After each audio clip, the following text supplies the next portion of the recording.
J'espère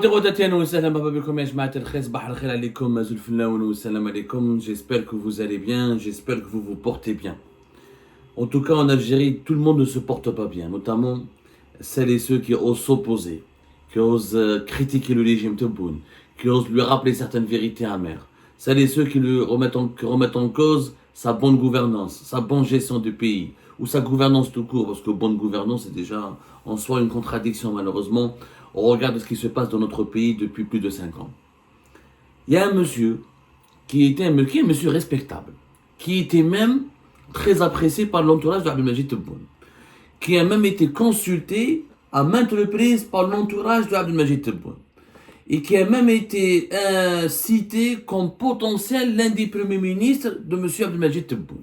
Lorsque Abdelmajid Tebboune est arrivé au pouvoir en décembre 2019. Il s'agit de Abdelaziz Rahabi, l'ancien diplomate et ancien ministre algérien. M. Rahabi est en train de vivre une période très difficile.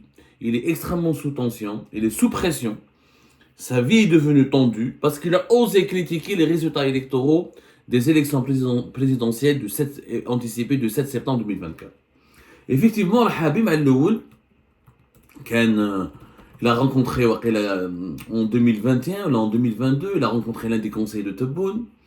Il a rencontré Tebboune lui-même. C'était en mai 2022.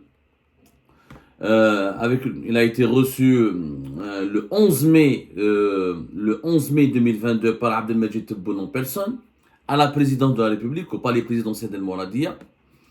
En 2020 aussi, je sais qu'il y a eu des contacts entre Abdelaziz Rahabi et comment on appelle ça, l'un des conseillers de Abdelmajid Tebboune. C'est quelqu'un qui était jusqu'à maintenant absolument respecté, ou Tebboune le considérait parce que comme quelqu'un avec lequel il pouvait parler, avec lequel il pouvait dialoguer. Tebboune l'appréciait. Abdelaziz Rahabi était apprécié par Tebboune parce que Abdelaziz Rahabi plutôt était l'un des plus virulents opposants à Abdelaziz Bouteflika. Donc pour Tebboune, M. Rahabi ne fait pas partie de la Isaba. Au contraire, la Isaba, c'est-à-dire le clan Abdelaziz Bouteflika, composé essentiellement de son frère Saïd Bouteflika et de son entourage le plus proche, notamment les oligarques algériens et de Yahya de Sellel, les autres dirigeants emblématiques du régime Bouteflika. Sachant que M. Abdelmajid Tebboune a été, qu'il le veuille ou non, mais ça on a tendance à l'oublier, il veut nous imposer cet oubli. En tout cas, Abdelmajid Tebboune a été lui-même l'un des dirigeants les plus emblématiques du régime de Bouteflika. En tout cas, Abdelaziz Rahabi, ça se passait bien. Mais il avait de bons rapports.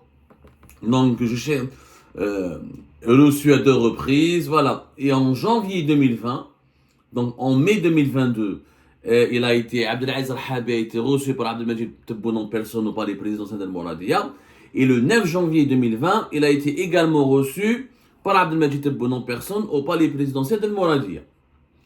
Et à l'époque, en 2020 par exemple, Abdelaziz Rahabi a dit que j'ai rencontré Tebboune, nous avons eu des échanges, nous avons échangé nos points de vue, nous avons parlé de l'évaluation de la situation actuelle de notre pays. Abdelmajid Tebboune a exposé à Abdelaziz Rahabi sa vision de l'avenir pour l'avenir du pays.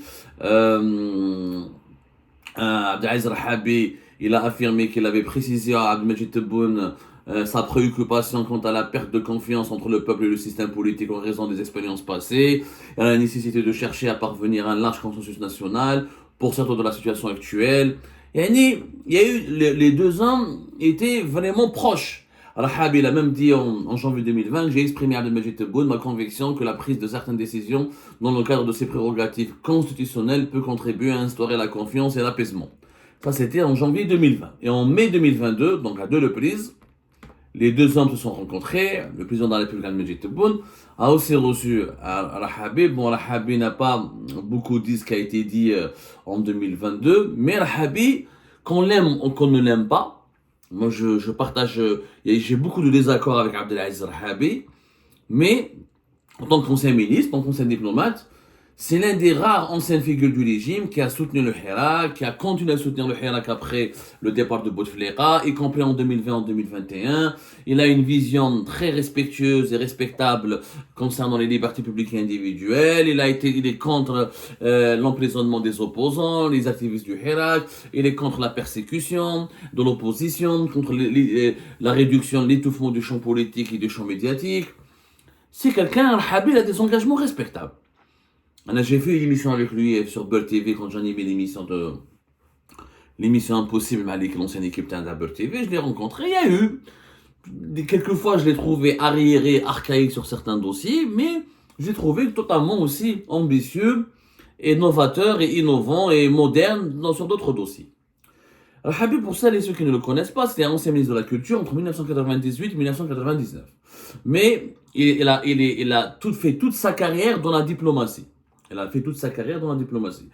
a été d'abord directeur de la protection dans le service de la protection des Nations Unies à l'étranger, au ministère des Affaires étrangères. Ensuite, il a été conseiller aux affaires politiques et économiques à l'ambassade d'Algérie en Allemagne. Il a travaillé en Allemagne en tant que conseiller aux affaires politiques et économiques à l'ambassade d'Algérie en Allemagne. Il a été ensuite directeur de presse et d'information et porte-parole du ministère des Affaires étrangères.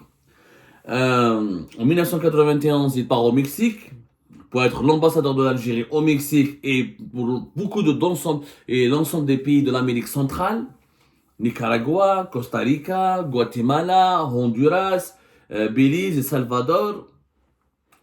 D'ailleurs, il a eu une expérience extrêmement importante au Mexique puisque il a été parmi les fondateurs de la Chambre de commerce Mexique-Monde arabe. C'est un bon connaisseur de l'Amérique centrale, il a bien travaillé au Mexique. Et en 1994, il quitte le Mexique après presque 4 ans de service là-bas pour devenir ambassadeur d'Algérie en Espagne et représentant de l'Algérie auprès de l'Organisation mondiale du tourisme et du Conseil Oléicole international à Madrid. Donc c'est quelqu'un qui a une expérience pratiquement toute sa vie. Il a été diplomate. Porte-parole du ministère des Affaires étrangères, directeur central du ministère des Affaires étrangères, ambassadeur au Mexique, ambassadeur en Allemagne, conseiller à l'ambassade d'Algérie en Allemagne et ambassadeur en Espagne. À ce titre, il a toujours eu le passeport diplomatique.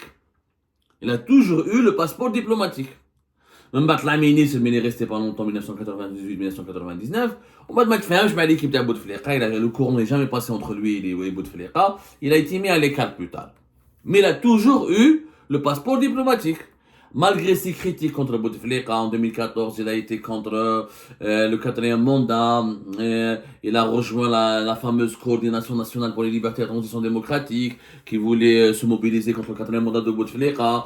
Il a été, en 2016, il a rejoint les rangs de l'opposition, le fameux congrès de Massavran, à travers l'instance de concertation de suivi de l'opposition. Il était à un moment donné proche de Benvlis. C'est quelqu'un, en tout cas, qui a toujours été un opposant virulent à Bouteflika. Sauf qu'à l'époque de Bouteflika ما نحلوش le passeport diplomatique. Sincèrement, il a respecté son statut. Abdelaziz Rahabi a été respecté, il a gardé ses privilèges et son statut parce que les anciens diplomates, y compris à la retraite, il garde, lui c'est un ancien diplomate, et ancien directeur central et haut responsable du ministère des Affaires étrangères. Cette fois-ci, il y a quelques semaines, juste après l'élection présidentielle anticipée du 7 septembre 2024, le 11 septembre plus exactement, Monsieur Al-Habi, il exprime sa peur, il exprime sa crainte, vu le cafouillage, le trafic des résultats, le taux d'abstention est record, le boycott extrêmement dangereux des élections par la population algérienne. Il a exprimé sa crainte. Sur Twitter et sur Facebook, il a publié le message suivant. Ce que je redoutais et dénonçais s'est finalement produit. Le pays est entré dans une phase d'ingouvernabilité, conséquence de l'absence de réponse aux revendications du Hirak et de la fermeture du champ politique et médiatique. Ce que je redoutais et dénonçais s'est finalement produit. Le pays est entré dans une phase d'ingouvernabilité. Maintenant le pays est devenu ingouvernable, conséquence de l'absence de réponse aux revendications du Hirak et de la fermeture du champ politique et médiatique.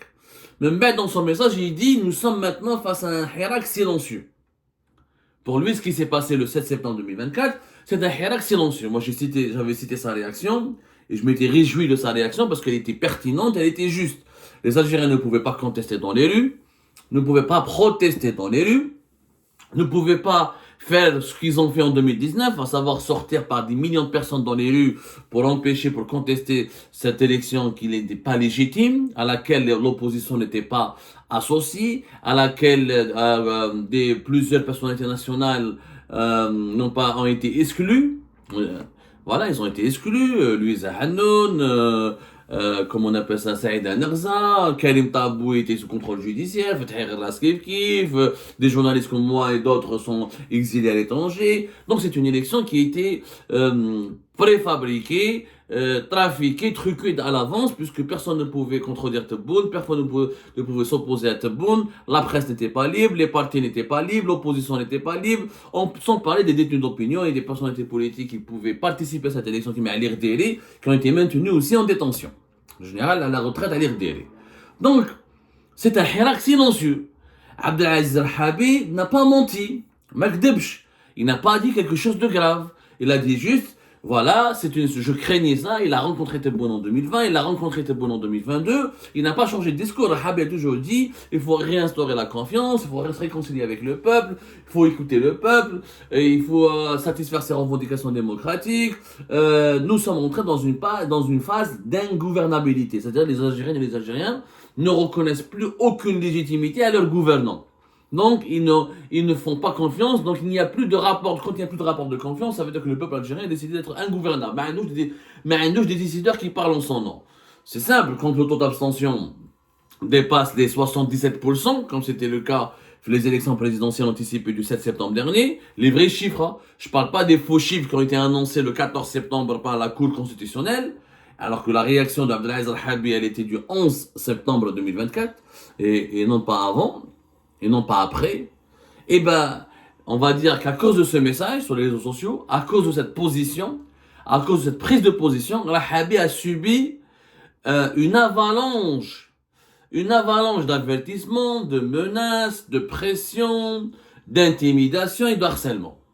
D'ailleurs, Abdelaziz Rahabi ne s'est plus exprimé depuis le 11 septembre 2024.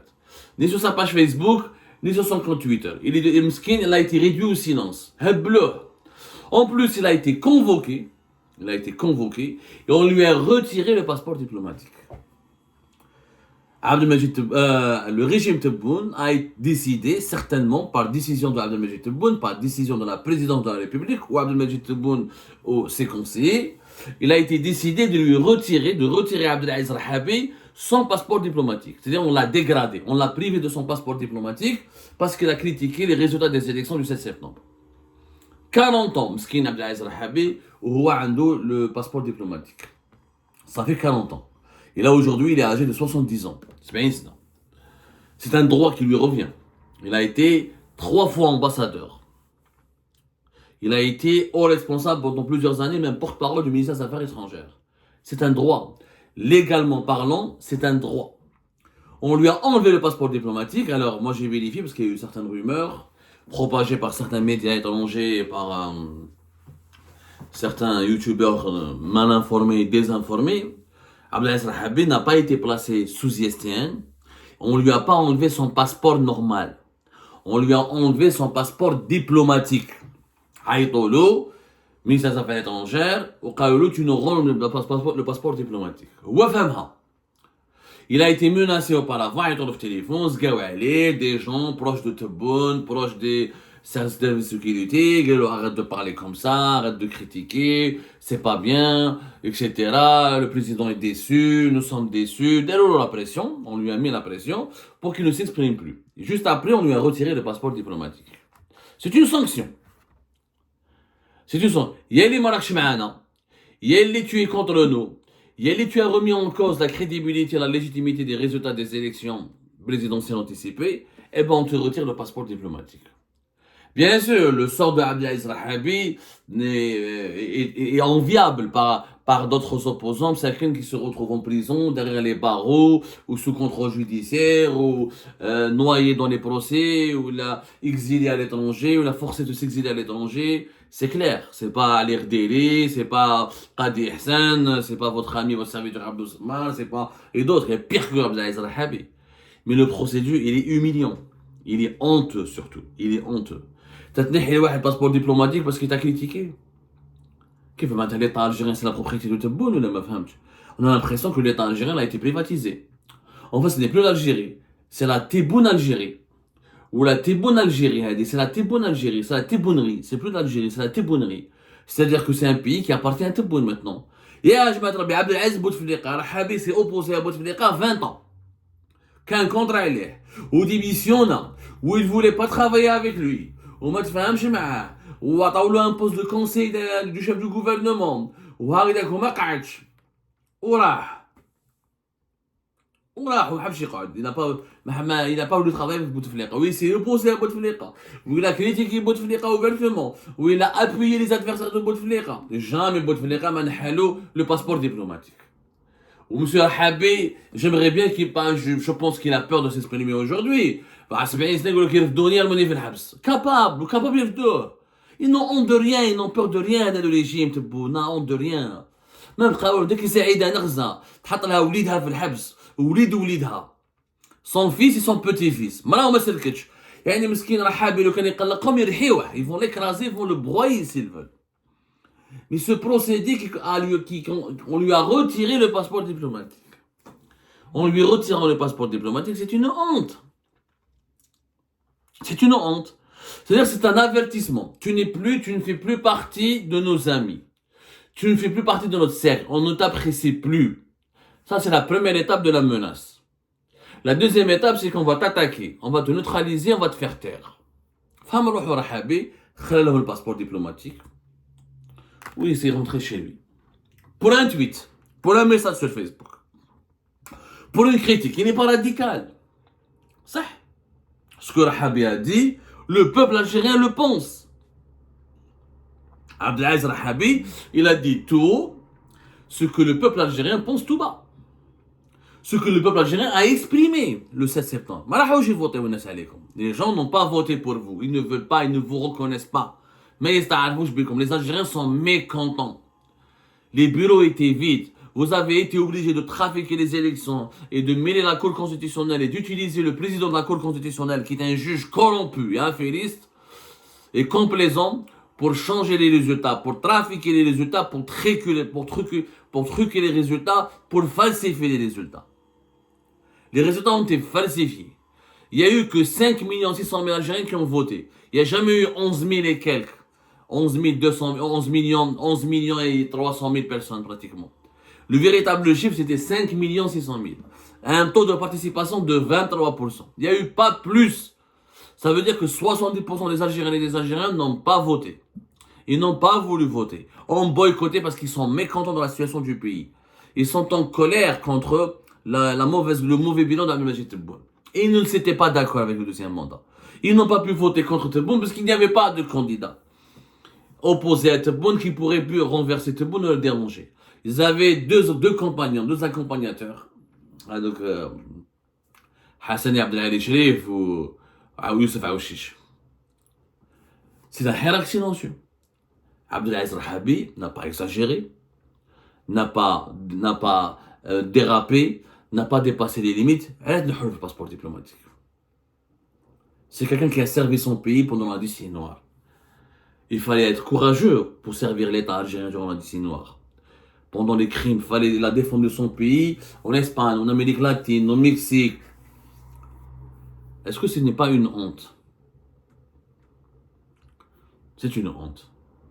C'est une honte. Toute ma solidarité avec Abdelaziz Rahabi, et je corrige l'information. Pour le moment, il n'a pas été placé, pour le moment, sous interdiction de sortie du territoire national. Bon, Rahabi ne voyage pas, ça fait 4-5 ans qu'il n'a pas voyagé, il vit à Alger, etc., avec sa famille, avec ses amis. Mais, je le dis, je le redis, il n'a pas été, pour le moment, inquiété de façon directe. Il n'est pas encore, je l'espère pour lui, qu'il ne sera pas harcelé judiciairement. On lui a juste retiré le passeport diplomatique pour le sanctionner et pour l'avertir et pour le menacer. D'ailleurs, depuis, il ne s'est plus exprimé sur les réseaux sociaux.